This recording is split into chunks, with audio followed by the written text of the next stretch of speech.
السلام عليكم، يا رب تكونوا بألف خير. ده سؤال مهم جدا لأن الستات كتيرة بتكون عايزة تاخد قرار العملية ولكن خايفة من الترهلات. فاحنا بنطمنكم إن الترهلات اللي بتحصل بعد جراحات السمنة ممكن نمنعها. طب ازاي نمنعها؟ أول حاجة إن احنا نلتزم بالنظام الرياضي بعد العملية، سواء كان الكارديو أو تمارين المقاومة. إن احنا لازم نلبس كرسي بعد العملية بشهر، ده بيساعد مع الرياضة إن هو يمنع الترهلات. وفي حاجة مهمة جدا لمنع الترهلات، إن احنا نحافظ على الكتلة العضلية. كل ما حافظنا على الكتلة العضلية كل ما منعنا الترهلات. طب ازاي نحافظ على الكتلة العضلية؟ ان احنا لازم نتناول كمية كافية من البروتين، كمان ان احنا نعوض ده بالايزوليتد وي بروتين اللي احنا بنحرص ان احنا ندخله في الاسبوع الثاني بعد العملية.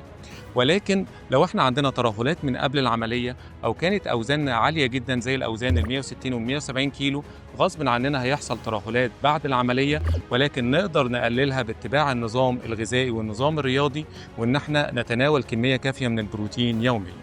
شكرا جزيلا لحضرتك.